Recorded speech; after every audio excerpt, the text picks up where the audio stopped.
eu disse olha o fogo. Olha o fogaréu queimando as pontas da paia do meu chapéu. Menina, olha o fogo.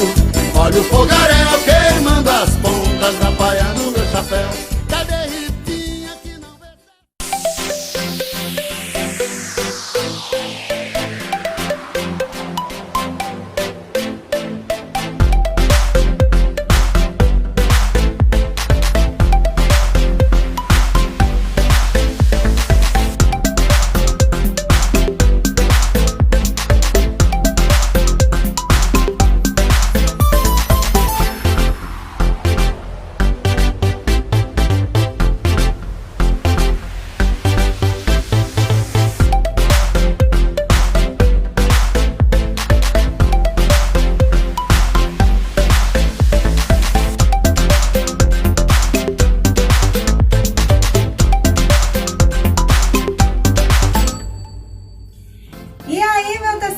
Tudo bem com vocês? Olha só, a tia Sam hoje veio com a aula toda diferentona para vocês, hein? Hoje nós vamos fazer a pescaria do conhecimento.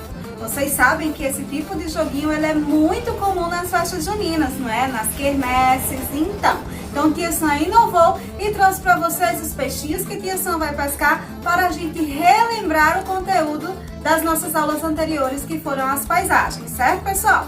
Esse conteúdo está na plataforma, no capítulo 6 do módulo de vocês e na rota 6 da plataforma, a partir da página 170, ok, pessoal? Vamos lá? Vamos começar com o primeiro peixinho, vamos ver o que é que ele traz pra gente. Tia Sam é horrível de pescaria, mas tudo bem, vamos tentar. Tia Sam inventa, mas treme mais do que a vara verde, mas tudo bem, vamos tentar. E peguei! Isso! Nem é tão ruim, Tia Sam, só um pouquinho. O primeiro peixinho diz assim, ó: o que são elementos naturais e elementos antrópicos? Vocês devem lembrar disso aqui, né, pessoal? Os elementos naturais são aqueles que compõem uma paisagem com elementos da natureza, certo? Sem que haja modificação feita pelo homem. E os elementos antrópicos são aqueles onde o homem provocou uma transformação na paisagem. Por exemplo, construção de ruas, de prédios, de casa, certo? Vocês lembram também que a gente viu que pode haver, né, esses dois elementos de uma única paisagem. Você pode ter a presença, por exemplo, de ruas, casas e prédios e ao mesmo tempo a presença dos elementos da natureza, certo? Esse aqui, pessoal, foi o nosso primeiro peixinho, ok? Vamos para o segundo peixinho. Vamos lá, vamos ver qual é o próximo questionamento. Por isso que é tão difícil o joguinho de pescaria nas quermesses. Olha aí, ninguém ganha, porque é difícil. Pesquei! O segundo peixinho diz assim, fica aí, vara. Diz assim: qual é a função das paisagens, pessoal? Vocês sabem que com o decorrer do tempo, né, os locais, as cidades, os municípios passam por transformação. E como é que a gente consegue reconhecer essas transformações? Justamente pela paisagem, pela modificação que a paisagem, que um espaço ele sofre. Lembra quando tia Sam mostrou para vocês como era antigamente a cidade de São Paulo e como ela está hoje? A grande quantidade de prédios que com 100 anos, né, que dentro de 100 anos começaram a ser construídos naquela cidade e mudaram totalmente a paisagem daquele espaço. Pois é, a função da paisagem é justamente deixar registrado para a gente o antes e o agora de um determinado espaço. Ok, pessoal? Vamos para o próximo peixinho? Vamos lá? Peixinho 3. Vamos lá. Pesquei. Pesquei o terceiro peixinho. O terceiro peixinho diz assim, pessoal: a cana-de-açúcar continua a ser plantada após o fim da escravidão. E hoje é uma importante atividade econômica no Brasil. Por quê? Vocês lembram lá que quando os portugueses, né, chegaram aqui no nosso país, eles começaram a desenvolver atividades econômicas, né, referente àquilo que eles tinham de conhecimento. A principal atividade econômica que eles começaram a praticar, né, nas terras brasileiras foi justamente o plantio da cana-de-açúcar, certo? E hoje essa atividade econômica ainda é muito forte no nosso país. Vários produtos derivados da cana-de-açúcar fazem parte do nosso cotidiano, como álcool como combustível de carro, esse álcool que a gente usa agora para higienizar as mãos, né? Os doces, entre inúmeras coisas que o açúcar, né? Que a cana-de-açúcar fornece para a gente. Tá? Então, hoje em dia ainda é muito importante para a nossa economia esse tipo de cultivo, certo? Só que hoje tem uma diferença do tempo da colonização. Lá na colonização, os escravos eram quem fazia toda a mão de obra pesada do cultivo e da colheita. Hoje não. Hoje nós temos a presença da tecnologia. E por termos a presença da tecnologia, tudo hoje se torna muito mais fácil e a qualidade também se torna maior e melhor. Ok, pessoal? Vamos para o próximo peixe. Pesquei. Vamos ver agora qual é o assunto que fez. Quais são os tipos de alteração que as ações humanas provocam na natureza? É justamente aquela história que a gente estava conversando sobre as paisagens antrópicas, né, pessoal? Um determinado ambiente que antes, né, ele era revestido, natural, da paisagem natural, de árvores, plantações. Quando o homem começa a interferir nessa paisagem, ela muda, né? E aí onde antes, por exemplo, era um campo, se torna um espaço, vamos dizer assim, civil, cheio de prédios, de casas, de rua, né? Então quando ele pergunta assim, quais são os tipos de alteração que o humano pode fazer e que provocam danos à natureza, é justamente isso. Existem locais, por exemplo, onde a construção, onde a mão humana constrói alguma coisa de forma, vamos dizer assim, não estruturada. E próximo peixinho é o peixinho de número 5. Aí Tia Sam vai ajudar, porque Tia Sam treme demais. E pescar assim é mais fácil. Pescar assim é muito mais fácil, vamos ver. Você lembra o que é monocultura? Vocês lembram, pessoal, o que é monocultura? Lembra? Muito bem! Monocultura é aquele cultivo feito de um único elemento. Não é isso, pessoal? E isso é muito comum aqui nas regiões de plantios. Isso é muito comum aqui, gente, nas regiões do Nordeste, onde o plantio de um único elemento faz a economia girar. Por exemplo, nessa época junina, qual é o elemento que é mais cultivado, né? Que faz com que as nossas comidas típicas fiquem tão ricas e tão gostosas? Eu ouvi daí, hein? Isso mesmo, o milho, a plantação de milho. Então, a monocultura é a prática do plantio de um único elemento. Tá bom, pessoal? Muito bem, hein? Vocês estão muito espertos. Próximo peixinho é o peixinho de número 6. Esse não dá nem pra Tia Sam ajudar a pescar, porque ele tá lá desmaiado. Vamos ver. Agora peixinho. Uhul! Pesquei! Vamos ver agora qual é o assunto desse peixinho.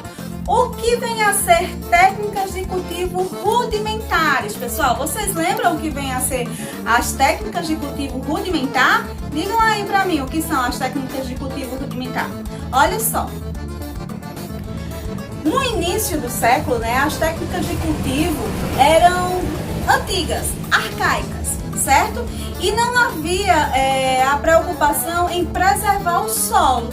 Com isso, boa parte daquilo que era plantado se perdia até o momento da colheita. Lembra que Tia Sam falou para vocês que os estrangeiros, quando vinham para cá na época da colonização, né, para tentar uma vida melhor, eles iam trabalhar na lavoura de café e que lá, por não ter vamos dizer assim, um aparato que facilitasse essa colheita, muito do café era perdido, lembra? Pois é, esse é o tipo de técnica e cultivo rudimentar que o peixinho está trazendo pra gente. Tá bom, pessoal? Ficou claro? O peixinho de número 7. É da mangueira o peixinho, hein, gente?